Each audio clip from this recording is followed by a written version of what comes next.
John Lichter from Boulder, Colorado. Are there some worthwhile books that you could recommend to us? And secondly, with respect to Eisner and Disney, how would you define Michael Eisner's circle of competence, and are you concerned that he might step outside it? Well, I would say that he has proven himself very good at understanding what Disney is really all about. And you can look back to the predecessor management between Walt and Eisner, and they didn't really do much with that if you look at those years. What is special about Disney, and how do you make it more special? And how do you make it more special to more people? I mean, those are the things that you want to manage. And you've got wonderful ingredients to work with when you're working with something like Disney. I mean, one of the advantages we were talking about the Mayo Clinic and brain surgeons, and the nice thing about the mouse is that he doesn't have an agent.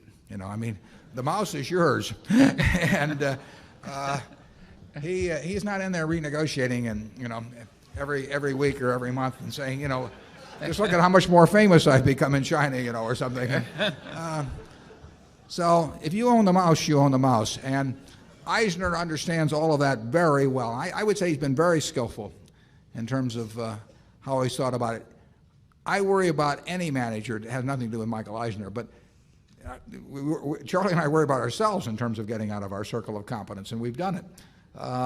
It is very tempting, and it's probably part of the human condition in terms of hubris or something, that if you've, as Charlie would say, if you're a duck floating on a pond and it's been raining and you're going up in the world, after a while you think it's you and not the rain, that you're some duck. But right. and we all succumb to that a little bit. But I think that I think Disney, Coca-Cola, Gillette, I think those companies are very focused. I think our operating units are very focused, and I think that gives us a huge advantage over the managers that are getting a little bored and decide that they better fool around with this or that to show just how talented they really are. Charlie? Yeah. Eisner is quite creative, and he also distrusts projections. And that is a very good combination to have in the motion picture business.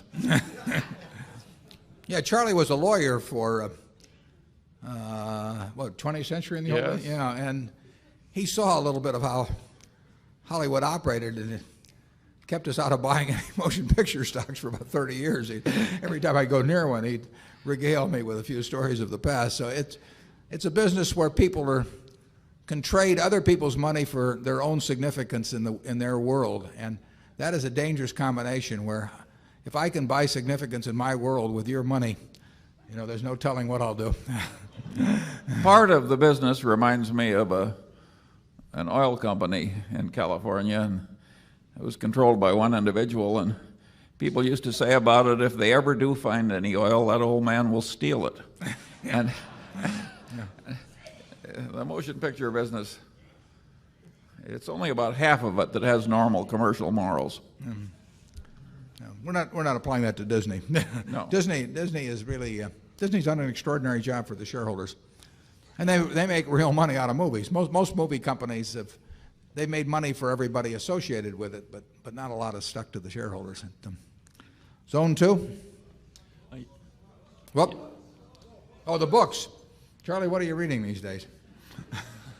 Well, I'm almost ashamed to report because I've gone back and picked up the part of biology that I should have picked up 10 or 15 years earlier. And if any of you haven't done it, it's a total circus what they figured out over the last 20 or 30 years in biology. And if you take Dawkins, The Selfish Gene, and The Blind Watchmaker, I mean, these are marvelous books, and there are words in those books that are entering the English language that are going to be in the next Oxford Dictionary. I mean, these are powerful books, and they're a lot of fun. I had to read The Selfish Gene twice before I fully understood it, and there were things I believed all my life that weren't so, and I think it's just wonderful when you have those experiences. We always say it isn't the learning that's so hard, it's the unlearning. Yeah. I made the mistake of taking Charlie up to Microsoft in December, and he became friends with Nathan Myhrvold, and they are corresponding back and forth with increasing fervor and enthusiasm about mole rats, and they copy me on all these communications, so I'm getting to see this flow back and forth on the habits of mole rats. And I really haven't found a way to apply it at Berkshire, but I'm sure Charlie has got something he's working on that. He's gotten very interested in biology lately. I've always liked reading biography, but since the computer's changed my life, I now find myself playing bridge on the computer about 10 hours a week, and unfortunately, I didn't want to give up sleep or eating or Berkshire, so the reading has been kind of light. On investment books, if you're asking about that, I would recommend the first two books that Phil Fisher wrote back around 1960, Common Sense and Uncommon Profits, and the second one. They're very good books. You know, I obviously recommend first and foremost The Intelligent Investor, with chapters 8 and 20 are the ones that you really should read. All of the important ideas in investing really are in that book, because there's only about 3 ideas, and those two of them are emphasized in those 2 chapters. Actually, I think John Train's Money Masters is an interesting book. I don't know, can you think of any others, Charlie, that we want to tout? I don't know. We have such a fingers and toes style around Berkshire Hathaway. We just sort of count. I've never seen, Warren talks about these discounted cash flows. I've never seen him do one. Yeah. If it isn't, there are some things you only do in private, Charlie.